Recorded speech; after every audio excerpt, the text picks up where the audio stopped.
রাসূল করিম সাল্লাল্লাহু আলাইহি ওয়াসাল্লামের প্রসিদ্ধ সাহাবী আব্দুল্লাহ ইবনে হুজাইবা আস-সাহামী রাদিয়াল্লাহু তাআলা আনহুর কিছু অবিস্মরণীয় ঘটনা নিয়ে এই আলোচনা। তৎকালীন বিশ্বের শ্রেষ্ঠ দুই পরাশক্তি রোমান সম্রাট কায়সার এবং পারস্য সম্রাট কিসরার কাছে মুহাম্মদুর রাসূলুল্লাহ সাল্লাল্লাহু আলাইহি ওয়াসাল্লামের বিশেষ দূত হিসেবে ইসলামের দাওয়াত পৌঁছানোর দায়িত্ব পালন করে। তিনি তৎকালীন যুগে ইতিহাস সৃষ্টিকারী অনেক ব্যক্তিত্বের তুলনায় অধিক মর্যাদার আসনে অধিষ্ঠিত হয়েছিলেন। অন্যথায় হাজারো আরব সন্তানের মতো তিনিও অতীতের পাতায় অপরিচিত হয়ে থাকতেন। কে স্মরণ করত তার নাম? জীবনের চরম ঝুঁকি নিয়ে বিপদসংকুল পথ পাড়ি দিয়ে দুই পরাশক্তির কাছে ইসলামের দাওয়াত পৌঁছানোর ঘটনা তাকে রোজ কিয়ামতের পূর্ব পর্যন্ত ইতিহাসের পাতায় স্মরণীয় করে রাখবে। তখন ষষ্ঠ হিজরি, আরবের ভৌগোলিক সীমার বাইরে অর্থাৎ বহির্বিশ্বে ইসলামের দাওয়াত পৌঁছে দেওয়ার জন্য মুহাম্মদুর রাসূলুল্লাহ সাল্লাল্লাহু আলাইহি ওয়াসাল্লাম অত্যন্ত ব্যাকুল হয়ে পড়লেন। বহির্বিশ্বে ইসলামের দাওয়াত পৌঁছে দেওয়ার উদ্দেশ্যে নবী করিম সাল্লাল্লাহু আলাইহি ওয়াসাল্লাম একদল সাহাবীকে মনোনীত করলেন। তাদের দায়িত্ব ছিল বিভিন্ন রাষ্ট্রপ্রধানদের কাছে ইসলামের দাওয়াতপত্র পৌঁছিয়ে তাদেরকে ইসলামের দিকে আহ্বান করা।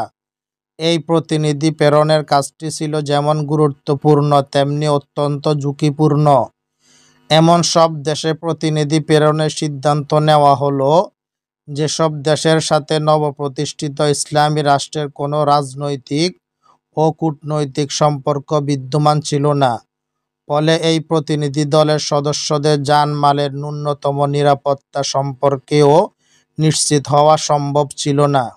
উপরন্তু প্রতিনিধি দলের যেমন ছিল না সংশ্লিষ্ট কাজের কোনো পূর্ব অভিজ্ঞতা, তেমনি সেসব দেশের রাজা বাদশাহদের মন মানসিকতা সম্পর্কেও তারা ছিলেন না ওয়াকিবহাল। তাই নিঃসন্দেহে বলা যায় এমন উদ্যোগ নেওয়ার অর্থ জেনে শুনে কাউকে যেন অগ্নিকুণ্ডে নিক্ষেপ করা। তাছাড়া সেসব দেশ থেকে এই দূতদের সহি সালামতে স্বদেশে প্রত্যাবর্তনেরও কোনো নিশ্চয়তা ছিল না। একদিকে বহির্বিশ্বের রাষ্ট্রনায়কদের কাছে ইসলামের দাওয়াত পৌঁছে দেওয়ার ব্যাকুলতা, অপরদিকে দূতের নিরাপত্তা চিন্তা এবং অকল্পনীয় কোনো নাজুক পরিস্থিতির সৃষ্টি হওয়ার আশঙ্কা। এসব চিন্তায় রাসূল করিম সাল্লাল্লাহু আলাইহি ওয়াসাল্লাম ব্যাকুল হয়ে পড়লেন।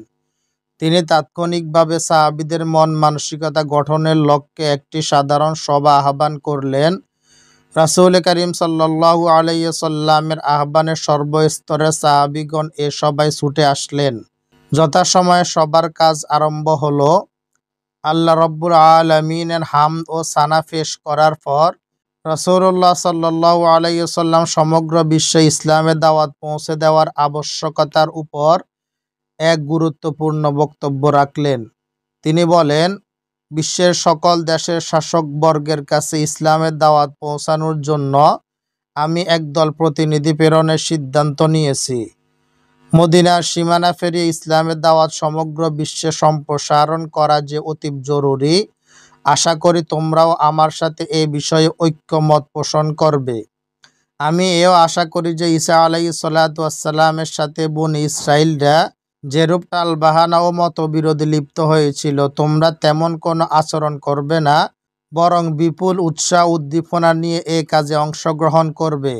উপস্থিত সাহাবীগণ সমস্বরে বলে উঠলেন, ইয়া রাসূলাল্লাহ, আপনার দ্বারা অর্পিত যে কোনো দায়িত্ব পালনে আমরা সদা প্রস্তুত এবং বদ্ধপরিকর। পৃথিবীর যে প্রান্তে আপনি আমাদের পাঠাতে ইচ্ছা করেন, নির্দ্বিধায় আমরা সেখানে যেতে প্রস্তুত। সাহাবীদের মধ্যে বিপুল উৎসাহ ও উদ্দীপনা দেখে রাসূল করিম সাল্লাল্লাহু আলাইহি ওয়াসাল্লাম অত্যন্ত আনন্দিত হলেন। এ উদ্দেশ্যে প্রাথমিক পর্যায়ে তিনি তার রিসালাতের দাওয়াত বিভিন্ন দেশের রাষ্ট্রপ্রধানদের কাছে পৌঁছানোর জন্য ৬ জন বিশিষ্ট সাহাবীকে মনোনীত করলেন। আব্দুল্লাহ ইবনে হুজাইফা আস-সাহামী রাদিয়াল্লাহু তাআলা আনহু ছিলেন তাদেরই অন্যতম। পারস্য সম্রাট কিসরার নিকট রাসূল করিম সাল্লাল্লাহু আলাইহি ওয়াসাল্লামের চিঠি পৌঁছানোর দায়িত্ব অর্পিত হলো তার উপর। রাসূল করিম সাল্লাল্লাহু আলাইহি ওয়াসাল্লামের আদর্শের সৈনিক ইমানি চেতনায় বলীয়ান, প্রজ্ঞাবান আবদুল্লাহ ইবনে হুযায়ফা আস-সাহামী রাদিয়াল্লাহু তাআলা আনহু বিপুল উৎসাহ উদ্দীপনা নিয়ে সফরের জন্য তৈরি হলেন। পরিবারের সকল সদস্য এবং বন্ধু বান্ধবদের কাছ থেকে বিদায় নিয়ে তিনি রাসূল সাল্লাল্লাহু আলাইহি ওয়াসাল্লামের দরবারে উপস্থিত হলেন। সেখান থেকে পারস্য সম্রাট কিসরার উদ্দেশ্যে লেখা রাসূল করিম সাল্লাল্লাহু আলাইহি ওয়াসাল্লামের পত্র নিয়ে বালুকাময় মরুভূমি ও দুর্গম পাহাড়ি পথ ধরে সুদূর পারস্যের উদ্দেশ্যে যাত্রা শুরু করলেন তিনি। আল্লাহর সাহায্যের উপর ভরসা করে এই মর্দে মুজাহিদ আবদুল্লাহ ইবনে হুযায়ফা আস-সাহামী রাদিয়াল্লাহু তাআলা আনহু একাকী দীর্ঘ এই বিপদ সংকুল পথ অতিক্রম করে অবশেষে পারস্য সম্রাটের দরবারে গিয়ে উপস্থিত হলেন। অতঃপর রাজদরবারের পরিষদবর্গকে তার আগমনের উদ্দেশ্য ও গুরুত্ব বুঝিয়ে সম্রাটের সাথে তিনি সাক্ষাতের অনুমতি লাভ করলেন। এদিকে পারস্য সম্রাট কিসরার নিকট রাসূল সাল্লাল্লাহু আলাইহি ওয়াসাল্লামের বিশেষ দূত আবদুল্লাহ ইবনে হুযায়ফা আস-সাহামী রাদিয়াল্লাহু তাআলা আনহুর আগমনের খবর পৌঁছলে সে ভাবল, অন্যান্য ক্ষুদ্র দেশীয় রাজ্যের মতো নবপ্রতিষ্ঠিত এই ইসলামী রাষ্ট্রও হয়তো আনুগত্যের অঙ্গীকার নিয়ে তার দ্বারস্থ হচ্ছে। এই মনে করে সে অত্যন্ত আনন্দের সঙ্গে তার দরবারকে সুসজ্জিত করার নির্দেশ দিল। উচ্চপদস্থ গণ্যমান্য সরকারি ও বেসরকারি ব্যক্তিবর্গকে দরবারে উপস্থিত থাকার নির্দেশ দিল। দোবাসীদেরও উপস্থিত থাকার ব্যবস্থা করা হলো। অতঃপর আবদুল্লাহ ইবনে হুযায়ফা আস-সাহামী রাদিয়াল্লাহু তাআলা আনহুকে সাক্ষাতের জন্য সম্রাট ভেতরে প্রবেশের অনুমতি দিল। ফাতলা আরবি জুব্বা এবং ঐতিহ্যবাহী সাধারণ আরবি পোশাক আবা বা গাউন পরিহিত দৃঢ় মনোবলের অধিকারী এবং ঈমানী চেতনায় উদ্দীপ্ত আবদুল্লাহ ইবনে হুযায়ফা আস-সাহামী রাদিয়াল্লাহু তাআলা আনহু অত্যন্ত বিরচিত ও ভাব গম্ভীর মেজাজে নির্ধারিত সময়ে দরবারে উপস্থিত হলেন। তার নুরানি চেহারা ইসলামের গৌরব ও মর্যাদা প্রতিফলিত হচ্ছিল। রাষ্ট্রীয় প্রথা অনুযায়ী সম্রাট তার নির্দিষ্ট ব্যক্তিকে দূত থেকে চিঠি গ্রহণের নির্দেশ দিল। আবদুল্লাহ ইবনে হুযায়ফা রাদিয়াল্লাহু তাআলা আনহু বললেন, মুহাম্মদুর রাসূলুল্লাহ সাল্লাল্লাহু আলাইহি ওয়াসাল্লাম এ চিঠিখানা আমাকে স্বহস্তে সম্রাটের হাতে প্রদানের জন্য নির্দেশ দিয়েছেন। অতএব তার নির্দেশের প্রতি সম্মান প্রদর্শনের জন্য আমি সরাসরি সম্রাটের হাতেই চিঠিখানা হস্তান্তর করতে চাই। এ কথা শুনে সম্রাট কিসরা তার কাছে দূতকে আসার অনুমতি দিল এবং স্বহস্তে রাসূল করিম সাল্লাল্লাহু আলাইহি ওয়াসাল্লামের চিঠিখানা গ্রহণ করল। অতঃপর সম্রাট ইরাক নিবাসী আল-হিরার একজন প্রখ্যাত দোভাষীকে চিঠিখানা খুলে পাঠ করে তা পারস্যের ভাষায় তাকে বুঝিয়ে দেওয়ার নির্দেশ দিল। রাসূল করিম সাল্লাল্লাহু আলাইহি ওয়াসাল্লামের সেই ঐতিহাসিক পত্রখানার সম্বোধন ছিল নিম্নরূপ: আল্লাহ রাসূল সাল্লাল্লাহু আলাইহি ওয়াসাল্লামের পক্ষ থেকে পারস্য সম্রাট কিসরার প্রতি, যারা আল্লাহ ও তার রাসূলের প্রতি ঈমান এনে হেদায়েতের অনুসরণ করেছে, তাদের প্রতি শান্তি বর্ষিত হোক। আমি তোমাকে মহাপরাক্রমশালী আল্লাহর দিকে আহ্বান জানাচ্ছি। জেনে রাখো, আমি সমস্ত মানবকুলের প্রতি আল্লাহর পক্ষ থেকে রাসূল হিসেবে প্রেরিত হয়েছি, যেন জীবিতদেরকে ঈমান গ্রহণ না করার পরিণতি সম্পর্কে ভীতি প্রদর্শন করি এবং অস্বীকারীদের উপর তার সাজার নির্দেশ যথার্থভাবে পরিগণিত হয়। অতএব তুমি ইসলাম গ্রহণ করে আনুগত্য স্বীকার করো। ইহকালে পূর্ণ নিরাপত্তা ও পরকালে শান্তির নিশ্চয়তা পাবে। জেনে রাখো, যদি এই আহ্বানের প্রতি পৃষ্ঠ প্রদর্শন ও এটিকে প্রত্যাখ্যান করো, তাহলে অগ্নিপূজক মাজুস জাতির সমস্ত গুনার দায়িত্ব তোমাকে বহন করতে হবে। চিঠির এ কটি বাক্য শোনার সাথে সাথেই সম্রাট কিসরা হিংসা, অহংকার ও ক্ষোভে পেটে পড়ল। হিংস্রতায় তার মুখমণ্ডল রক্তবর্ণ ধারণ করল। চিৎকার করে বলতে লাগল, কি স্পর্ধা! মহামান্য সম্রাট কিসরার নামে পত্র লেখা শুরু না করে বিসমিল্লাহির রহমানির রহিম বলে শুরু করেছে। তাছাড়া আমার নামের পূর্বে মুহাম্মদের নাম উল্লেখ করা হয়েছে। এই বলে সম্রাট ক্রোধে দোভাষী থেকে চিঠিখানা কেড়ে নিয়ে টুকরো টুকরো করে ফেলল আর বলল, এ ভাষায় চিঠি লেখা কি তার পক্ষে শোভন? সে আমার অধীনস্থ একজন ব্যক্তি মাত্র। অতঃপর সম্রাট কিসরা আবদুল্লাহ ইবনে হুযায়ফা রাদিয়াল্লাহু তাআলা আনহুকে তার দরবার থেকে বের করে দেওয়ার নির্দেশ দিল। নির্দেশ মতো তাকে সেখান থেকে বেরও করে দেওয়া হলো। হিংস্র হায়েনার মতো বদ মেজাজি ও আত্ম অহমিকায় বিভোর, ক্রোধে কম্পমান পারস্য সম্রাট কিসরার দরবার থেকে আব্দুল্লাহ ইবনে হুযাইফা রাদিয়াল্লাহু তাআলা আনহু বেরিয়ে গিয়ে এর সম্ভাব্য পরিণতি সম্পর্কে চিন্তা ভাবনা করে তৎক্ষণাৎই মদিনা প্রত্যাবর্তনের সিদ্ধান্ত নিলেন। রাসূল করিম সাল্লাল্লাহু আলাইহি ওয়াসাল্লামের পত্র সম্রাট কিসরার নিকট পৌঁছানোর পর আব্দুল্লাহ ইবনে হুযাইফা রাদিয়াল্লাহু তাআলা আনহু অর্পিত দায়িত্ব পালনে পূর্ণ সফলকাম হলেও এই আশঙ্কা ছিল যে সম্রাটের হিংস্র মেজাজ যে কোনো ভয়ঙ্কর দিকে মোড় নিতে পারে। সুতরাং এ দেশে আর থাকা যায় না, এই চিন্তা করে তিনি দ্রুত মদিনার উদ্দেশ্যে রওনা হলেন। পারস্য সম্রাট কিসরার মেজাজ যখন একটু শান্ত হলো, তখন সে আব্দুল্লাহ ইবনে হুযাইফা রাদিয়াল্লাহু তাআলা আনহু থেকে আরও কিছু তথ্য জানার জন্য তাকে আবার দরবারে নিয়ে আসতে কর্তব্যরত ব্যক্তিদের নির্দেশ দিল। নির্দেশ মতো লোকজন চতুর্দিকে তাকে খুঁজতে শুরু করে। দিক বিদিক ছোটাছুটি করেও তার কোনো সন্ধান পাওয়া গেল না। অবশেষে অশ্বারোহী সৈন্যবাহিনী তলব করা হলো এবং তাদের প্রতি নির্দেশ দেওয়া হলো জাজিরাতুল আরবের যে কোনো স্থানে তাকে পাওয়া গেলে জীবিত অবস্থায় সম্রাটের কাছে হাজির করতে হবে।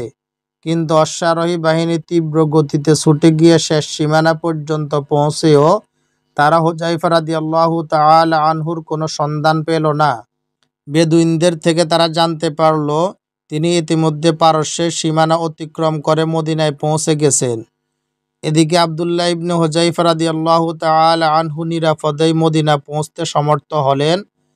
রাসূল করিম সাল্লাল্লাহু আলাইহি ওয়াসাল্লামের কাছে পারস্য সম্রাট কিসরার সাথে ঘটে যাওয়া সমস্ত ঘটনা তুলে ধরার সাথে তার পবিত্র সিটিখানা ছিঁড়ে টুকরো টুকরো করার বর্ণনাও তিনি দিলেন। এ কথা শুনে রাসূলুল্লাহ সাল্লাল্লাহু আলাইহি ওয়াসাল্লাম পবিত্র জবান থেকে তৎক্ষণাৎ বেরিয়ে এলো, আল্লাহ কিসরার সাম্রাজ্যকেও টুকরো টুকরো করে দিন। বিফল মনোরথ হয়ে ফিরে আসা সৈন্যদের ব্যর্থতার গ্লানিতে কিসরা প্রতিহিংসার অগ্নিতে দগ্ধ হচ্ছিল। বিশ্বের অন্যতম শ্রেষ্ঠ পরাশক্তি শাহানশাহ কিসরা সামান্য একজন ব্যক্তিকে শাস্তি দিতে না পারায় নিজেকে অত্যন্ত হেয় ও অপমানিত বোধ করল। সম্রাট কিসরা হতাশাগ্রস্ত ও দিশেহারা হয়ে পরিশেষে পারস্যের করদ রাজ্য ইয়ামেনের বাদশাহ বাজানের কাছে ফরমান জারি করল, নির্দেশ পাওয়ার মতো আপনার পক্ষ থেকে দুজন শক্তিশালী, চতুর এবং সাহসী ব্যক্তিকে হেজাজের নবী দাবিদার মুহাম্মদের কাছে পাঠান। তারা যেন মুহাম্মদকে আমার কাছে ধরে নিয়ে আসে। শাহানশাহ কিসরার নির্দেশ বাজানকে পালন করতেই হবে। তাই তৎক্ষণাৎ সে দুজন চতুর ও সাহসী ব্যক্তিকে রাসূল করিম সাল্লাল্লাহু আলাইহি ওয়াসাল্লামের প্রতি লিখিত ফরমান সহ হেজাজে পাঠালো। ফরমানে উল্লেখ করা হলো, কাল বিলম্ব না করে সে যেন এই দুই ব্যক্তির সাথে পারস্য সম্রাট কিসরার দরবারে গিয়ে হাজির হয়। বাজান এই দুই ব্যক্তিকে আরও নির্দেশ দিল, তারা যেন মুহাম্মদের নবুয়ত সংক্রান্ত বিস্তারিত তথ্যাবলী সংগ্রহ করে ও তার কার্যাবলী পর্যবেক্ষণ করে এর একটি রিপোর্ট তার কাছে পেশ করে। শাহী ফরমান পালনে সৌভাগ্য লাভে ধন্য হয়ে পূর্ণ মানসিক প্রস্তুতি সহকারে উৎপন্ন চিত্তে এই দুই ব্যক্তি হেজাজের উদ্দেশ্যে রওনা হয়ে গেল। তায়েফে পৌঁছার পর কুরাইশ সম্প্রদায়ের দুজন পৌত্তলিক ব্যবসায়ীর সাথে তাদের সাক্ষাৎ ঘটল। ব্যবসায়ী দ্বয়ের মাধ্যমে তারা জানতে পারল মুহাম্মদ হিজরত করে মক্কা থেকে মদিনায় চলে গেছেন এবং দু ব্যক্তি থেকে ব্যবসায়ী দ্বয় জানতে পারল ইয়ামেনের বাদশাহ বাজানের মাধ্যমে পারস্য সম্রাট কিসরা মুহাম্মদের প্রতি গ্রেপ্তারি পরোয়ানা জারি করেছে। খবর শুনে খুশিতে আত্মহারা হয়ে তারা মক্কাবাসীর কাছে এই আনন্দ সংবাদ দ্রুত পৌঁছানোর জন্য ছুটে এলো। তারা কুরাইশদের কাছে পৌঁছে বলল, আপনারা ধন্য হন, আপনাদের জন্য আমরা এক চিত্তাকর্ষক শুভ সংবাদ নিয়ে এসেছি। মহামান্য পারস্য সম্রাট কিসরা মুহাম্মদকে নিশ্চিহ্ন করার উদ্দেশ্যে গ্রেপ্তারি পরোয়ানা জারি করেছেন। সুতরাং মুহাম্মদকে আপনাদের ভয় করার আর কোনো কারণ নেই। তার মোকাবিলার জন্য পারস্য সম্রাটই যথেষ্ট। পরিকল্পনা অনুযায়ী বাযান প্রেরিত ব্যক্তিদ্বয় মুহাম্মদ সাল্লাল্লাহু আলাইহি ওয়াসাল্লামের অনুসন্ধানের জন্য মদিনার উদ্দেশ্যে রওনা হয়ে গেল। তারা মদিনায় পৌঁছে রাসূল সাল্লাল্লাহু আলাইহি ওয়াসাল্লামের সাথে সাক্ষাৎ করে তার নিকট বাযান প্রেরিত পরওয়ানা হস্তান্তর করল। তারা রাসূল সাল্লাল্লাহু আলাইহি ওয়াসাল্লামকে বলল, শাহনশাহ কিসরা ইয়ামেনের বাদশাহ বাযানের কাছে এই মর্মে পত্র লিখেছেন যে তিনি যেন তার দরবারে আপনাকে নিয়ে যাওয়ার জন্য 2 জন লোক পাঠান। আমরা সে উদ্দেশ্যে এসেছি যেন আপনাকে কিসরার দরবারে উপস্থিত করতে পারি। আপনি যদি কাল বিলম্ব না করে আমাদের সাথে তার দরবারে যেতে সম্মত হন, আমরা আপনার জন্য সম্রাটের কাছে এমনভাবে সুপারিশ করব যাতে আপনার উপর নির্যাতনের মাত্রা কম হয়। এ কথাগুলো একান্তভাবে আপনার মঙ্গলের জন্য বলছি। অন্যথায় যদি আপনি সেখানে যেতে সম্মত না হন তাহলে আপনি নিশ্চয় জানেন যে পরাক্রমশালী পারস্য সম্রাট কিসরা ও তার সৈন্যবাহিনীর ক্রোধের হাত থেকে কোনো শক্তি আপনাকে ও আপনার জনবলকে রক্ষা করতে পারবে না। এই কথা শুনে রাসূল করিম সাল্লাল্লাহু আলাইহি ওয়াসাল্লাম একটুখানি মুচকি হেসে বললেন, আজ তোমরা স্বস্থানে গিয়ে বিশ্রাম করো, আগামীকাল কথা হবে। পরের দিন উক্ত 2 ব্যক্তি নির্দিষ্ট সময়ে রাসূল করিম সাল্লাল্লাহু আলাইহি ওয়াসাল্লামের দরবারে হাজির হয়ে তাকে জিজ্ঞেস করল, আপনি কি আমাদের সাথে কিসরার দরবারে যাওয়ার জন্য প্রস্তুতি নিয়েছেন? রাসূল করিম সাল্লাল্লাহু আলাইহি ওয়াসাল্লাম জবাব দিলেন, তোমরা যে শক্তিধর কিসরার কথা বলছ তার সঙ্গে সাক্ষাৎ আর তোমাদের ভাগ্যে নেই। ইতিমধ্যে আল্লাহর গজবে সে ধ্বংস হয়ে গেছে। তিনি মাস, তারিখ ও সময়ের উল্লেখ করে বললেন, সম্রাট কিসরা তার পুত্র শিরওয়াই কর্তৃক এক রক্তাক্ত অভ্যুত্থানের মাধ্যমে ক্ষমতাচ্যুত হয়েছে এবং নিজের পুত্রের হাতে নিহত হয়েছে। রাসূল করিম সাল্লাল্লাহু আলাইহি ওয়াসাল্লামের মুখে এ কথা শুনে তারা উভয় হতভম্ব হয়ে অপলক নেত্রে তার দিকে তাকিয়ে রইল। নিমিষেই তাদের চেহারার মধ্যে ভীতির ভাব পরিলক্ষিত হলো। আতঙ্কগ্রস্ত অবস্থায় তারা বলল, আমরা কি এ খবর ইয়ামেনের বাদশাহ বাযানের কাছে পৌঁছে দেব? রাসূল করিম সাল্লাল্লাহু আলাইহি ওয়াসাল্লাম বললেন, হ্যাঁ, অবশ্যই। তাকে আরও জানিয়ে দাও যে অচিরেই সমগ্র পারস্য সাম্রাজ্যে ইসলামের বিস্তার লাভ ঘটবে এবং সে যদি ইসলাম গ্রহণ করে তাহলে তাকে ক্ষমতাচ্যুত না করে আমার পক্ষ থেকে ইয়ামেনের বাদশাহ নিযুক্ত করা হবে। শক্তিধর পারস্য সম্রাট কিসরার নির্দেশে মুহাম্মদ সাল্লাল্লাহু আলাইহি ওয়াসাল্লামকে জীবিত অবস্থায় ধরে নিতে এসে আশ্চর্যজনকভাবে মানসিক পরিবর্তন নিয়ে উল্টো রাসূল করিম সাল্লাল্লাহু আলাইহি ওয়াসাল্লামের দূতে রূপান্তরিত হয়ে আগন্তুকদ্বয় ইয়ামেনের উদ্দেশ্যে রওনা হয়ে গেল। ইয়ামেনের বাদশাহ বাযানের কাছে উপস্থিত হয়ে তারা তাদের মিশন ব্যর্থ হওয়ার বিস্তারিত কারণসমূহ উপস্থাপন করল। ঘটনাবলী শুনে বাদশাহ বাযান বলল, মুহাম্মদের কথা যদি বাস্তবিকই ঠিক হয়ে থাকে তাহলে নিঃসন্দেহে তিনি আল্লাহর নবী, আর যদি তা মিথ্যা প্রমাণিত হয় তাহলে তাকে সমুচিত শিক্ষা দিয়ে ছাড়ব। কয়েকদিনের এই আলাপচারিতার রেশ কাটতে না কাটতে পারস্য সম্রাট কিসরার পুত্র শিরওয়াইয়ের বিশেষ দূত এসে ইয়ামেনের বাদশার দরবারে উপস্থিত হলো। দূতের মাধ্যমে শিরওয়াই বাদশাহ বাযানের কাছে তার পিতা কিসরার ক্ষমতাচ্যুতের কথা উল্লেখ করে লিখেছে, পারস্যে আমার নেতৃত্বে সাফল্যজনক অভ্যুত্থান সংগঠিত হয়েছে। জাতির সাথে বিশ্বাসঘাতকতা করার কারণে আমি সম্রাট কিসরাকে হত্যা করেছি। সে ক্ষমতার অপব্যবহার করে জাতির সম্মানিত গুণীজন, নিষ্পাপ শিশু ও নারীদের অন্যায়ভাবে হত্যা করে চলেছিল। নিরীহ জনগণের ধন সম্পদ আত্মসাৎ করেছিল। এসব কারণে তাকে সমুচিত শিক্ষা দেওয়া হয়েছে।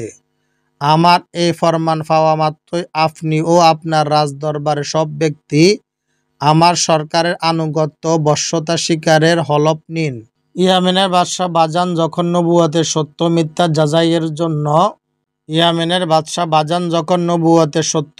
যাচাইয়ের জন্য অধীর আগ্রহে পারস্য সম্রাট কিসরার সংবাদ জানার অপেক্ষায় ছিল, ঠিক সেই মুহূর্তে অভ্যুত্থানের মাধ্যমে কিসরার হত্যার সংবাদ শুনে শিরওয়াইয়ের প্রতি আনুগত্যের শপথের পরিবর্তে তার মধ্যে এক প্রবল ঈমানী চেতনার সৃষ্টি হলো। শিরওয়াইয়ের প্রতি আনুগত্যের প্রমাণ তার সুপ্ত ঈমানী চেতনাকে যেন আগ্নেয়গিরির উদ্গীরণে রূপান্তরিত করল। কাল বিলম্ব না করে সে স্বতঃস্ফূর্তভাবে কালিমায়ে শাহাদাতের ঘোষণা দিল। সাথে সাথে রাজদরবারে উপস্থিত ইয়ামেন ও পারস্যের কর্মকর্তারা সমস্বরে কালিমা শাহাদাতের ঘোষণা উচ্চারণ করে ইসলামের সুশীতল ছায়াতলে আশ্রয় নিলেন। অসংখ্য সাহাবীর মধ্য থেকে আব্দুল্লাহ ইবনে হুযায়ফা আস-সাহামী রাদিয়াল্লাহু তাআলা আনহু পারস্য সম্রাট কিসরাকে রাসূল করিম সাল্লাল্লাহু আলাইহি ওয়াসাল্লামের পক্ষ থেকে ইসলামের দাওয়াত পৌঁছে দেওয়ার গৌরব অর্জন করেছিলেন। ঠিক এমনিভাবে তিনি তদানীন্তন অপর এক শ্রেষ্ঠ পরাশক্তি রোম সম্রাট কায়সারের কাছে ইসলামের ঝান্ডাকে বুলন্দ করতে গিয়ে ঈমানের সর্বোচ্চ কঠিন পরীক্ষায় উত্তীর্ণ হওয়ার গৌরবে গৌরবান্বিত হয়েছিলেন। সে ঘটনাটি ঘটে হিজরি 19 সালে। আমিরুল মুমিনিন ওমর ইবনুল খাত্তাব রাদিয়াল্লাহু তাআলা আনহু রোম সাম্রাজ্যের বিরুদ্ধে যুদ্ধ ঘোষণা করেন এবং কায়সারের মোকাবিলার জন্য সর্বস্তরের মুসলমানকে আহ্বান জানান। এ আহ্বানে আব্দুল্লাহ ইবনে হুযায়ফা আস-সাহামী রাদিয়াল্লাহু তাআলা আনহু ও সাড়া দিয়ে যুদ্ধে অংশগ্রহণ করেন। মুসলিম সৈন্যদের ঈমানী চেতনা, দৃঢ় মনোবল, আল্লাহ ও তার রাসূলের পথে জীবন বিলিয়ে দেওয়ার প্রচণ্ড জজবার সংবাদ রোমান সম্রাট পূর্ব থেকে অবহিত হয়েছিলেন।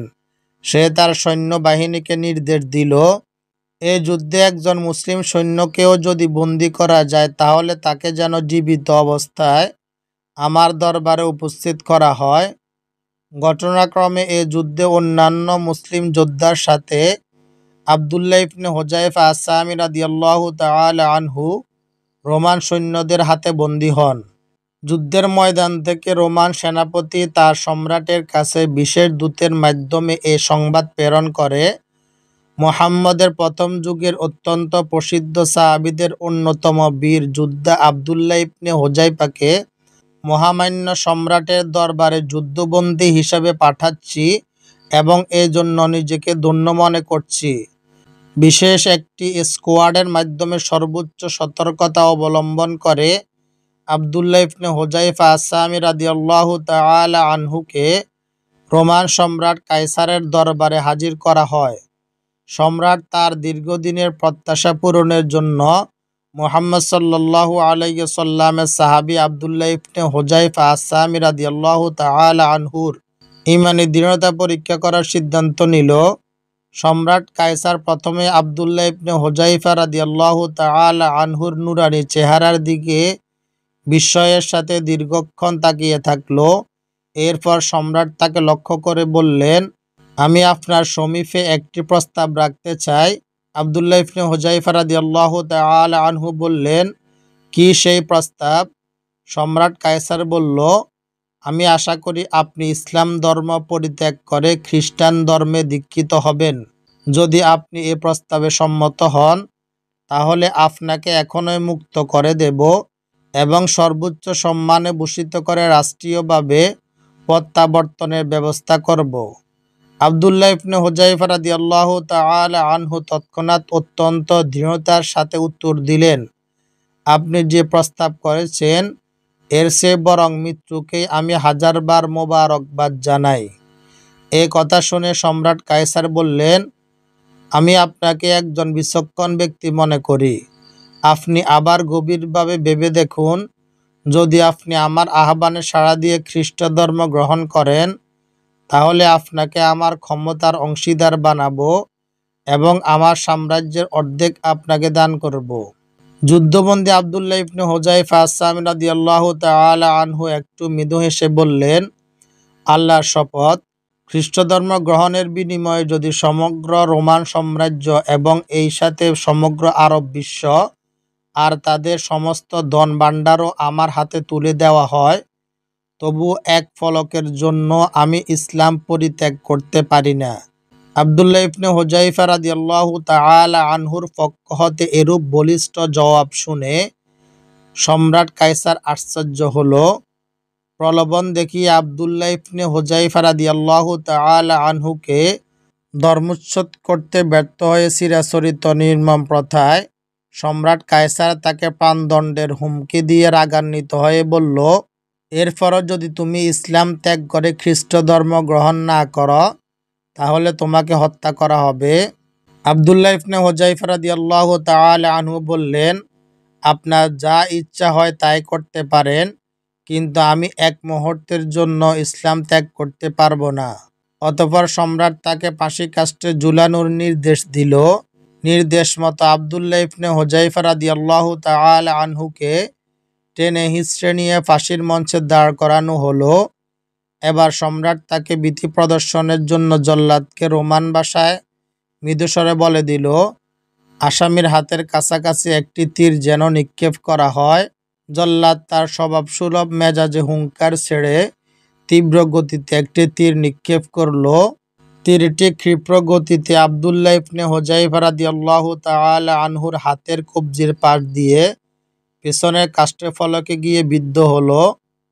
এরপর সম্রাট পুনরায় তাকে স্বধর্ম ত্যাগ করে খ্রিস্ট ধর্মে দীক্ষিত হওয়ার আহ্বান জানালো।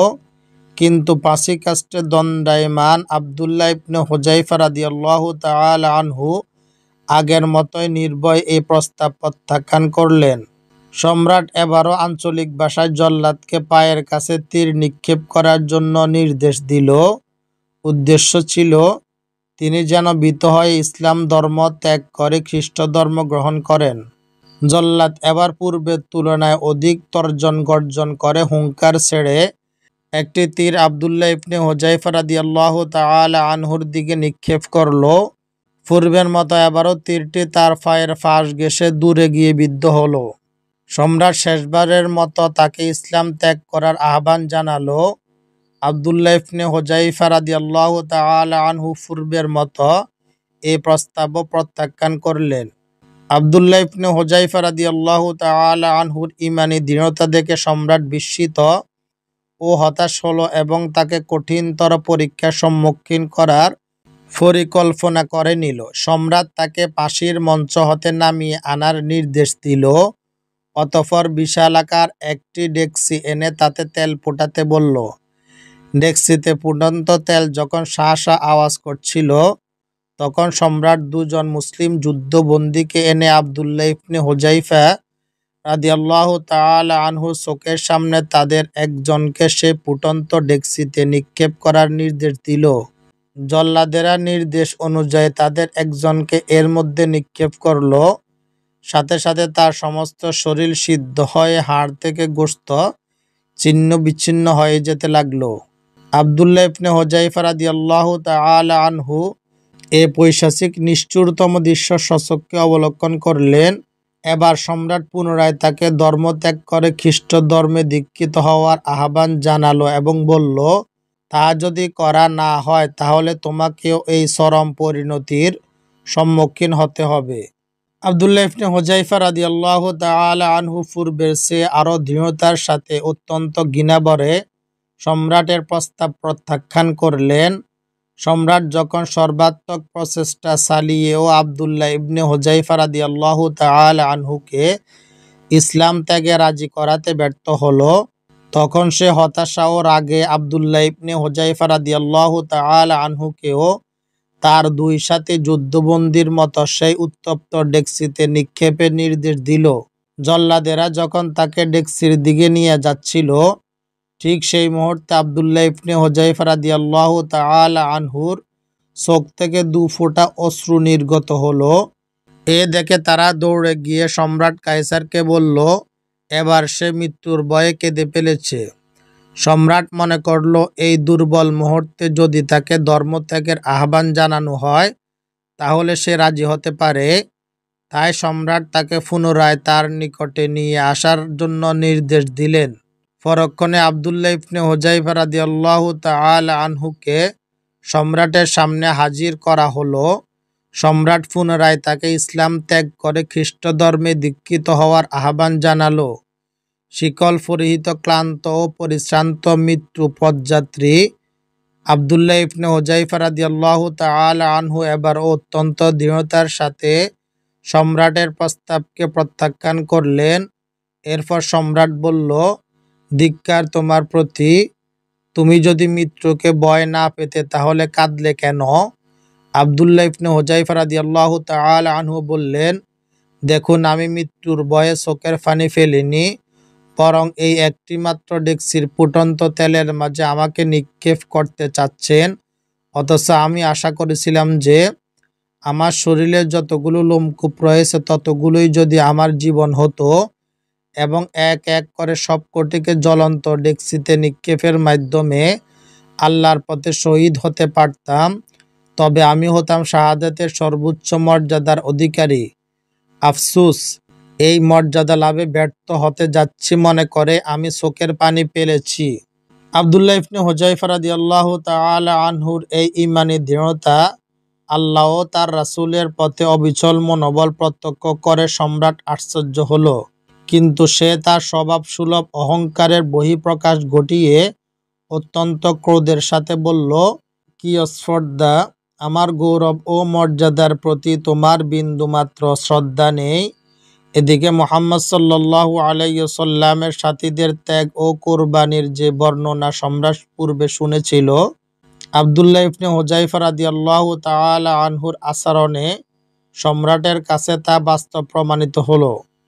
অপরদিকে সামান্য একজন যুদ্ধবন্দীর কাছে সম্রাটের শত আবেদন নিবেদন ও কৌশল সব ব্যর্থ। সম্রাটের জন্য এটা ছিল আত্মমর্যাদা রক্ষার প্রশ্ন। তাই সম্রাট আত্মমর্যাদা শেষ রক্ষার জন্য আব্দুল্লাহ ইবনে হুযায়ফা রাদিয়াল্লাহু তাআলা আনহুর কাছে সর্বশেষ প্রস্তাব দিল, তুমি আমার কোনো প্রস্তাবই গ্রহণ করলে না। যদি তুমি আরবি প্রথা অনুযায়ী সম্মানার্থে আমার মাথায় শুধু একটি চুম্বন দিতে পারো তাহলেও আমি তোমাকে মুক্তি দিতে পারি।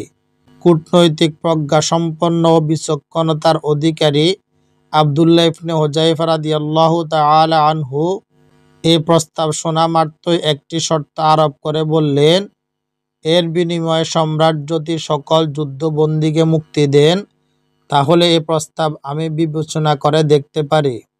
সম্রাট তার মর্যাদা রক্ষার শেষ সুযোগটি আর হাতছাড়া করল না। সে রাসূল করিম সাল্লাল্লাহু আলাইহি ওয়াসাল্লামের সম্মানিত সাহাবীর বিচক্ষণতা ও কূটনৈতিক প্রজ্ঞায় মুগ্ধ হয়ে বলল, হ্যাঁ, তার বিনিময়ে আপনি সহ সকল মুসলমান যুদ্ধবন্দীকে যথাযথ মর্যাদার সাথে মুক্ত করে দেওয়া হবে। আব্দুল্লাহ ইবনে হুযায়ফা রাদিয়াল্লাহু তাআলা আনহু বলেন, আমি মনে মনে ভাবলাম, আল্লাহর এই দুশমনের মাথায় একটি চুম্বনের বিনিময়ে যদি আমি সমস্ত মুসলমান যুদ্ধবন্দীকে মুক্ত করিয়ে নিয়ে নিতে পারি তাহলে এতে লজ্জারই বা কি আছে। অতঃপর আব্দুল্লাহ ইবনে হুযায়ফা রাদিয়াল্লাহু তাআলা আনহু আরবি প্রথা অনুযায়ী রোমান সম্রাট কায়সারের মাথায় একটি চুম্বন করলেন। সম্রাট হাঁফ ছেড়ে বাঁচল, কোনো মতে যেন তার ইজ্জত রক্ষা পেল। হুযায়ফা রাদিয়াল্লাহু তাআলা আনহুকে কূটনৈতিক মর্যাদায় ভূষিত করা হলো। আব্দুল্লাহ ইবনে হুযায়ফা রাদিয়াল্লাহু তাআলা আনহু সমস্ত মুসলমান যুদ্ধবন্দীকে মর্যাদার সাথে মুক্ত করে আমিরুল মুমিনিন ওমর ইবনুল খাত্তাব রাদিয়াল্লাহু তাআলা আনহুর দরবারে এসে পৌঁছলেন। রোমান সম্রাট কায়সারের দরবারে সংঘটিত নজিরবিহীন ঘটনাবলীর বর্ণনা আব্দুল্লাহ ইবনে হুযায়ফা রাদিয়াল্লাহু তাআলা আনহু সবাইকে শোনালেন। ওমরে ফারুক রাদিয়াল্লাহু তাআলা আনহু আব্দুল্লাহ ইবনে হুযায়ফা রাদিয়াল্লাহু তাআলা আনহুর মুখে এই আশ্চর্যজনক বর্ণনা শুনে এবং তার বিচক্ষণতায় মুগ্ধ হয়ে সদ্যমুক্ত সৈন্যদের উদ্দেশ্যে বললেন, প্রত্যেক মুসলমানেরই উচিত আব্দুল্লাহ ইবনে হুযায়ফা আস-সাহামীর মাথায় চুম্বন করা এবং আমি সর্বপ্রথম তার মাথায় চুম্বন করে এ কাজ শুরু করছি। অতঃপর আমিরুল মুমিনিন ওমর ইবনুল খাত্তাব রাদিয়াল্লাহু তাআলা আনহু দাঁড়িয়ে আব্দুল্লাহ ইবনে হুযায়ফা রাদিয়াল্লাহু তাআলা আনহুর মাথায় সম্মানসূচক চুম্বন করলেন।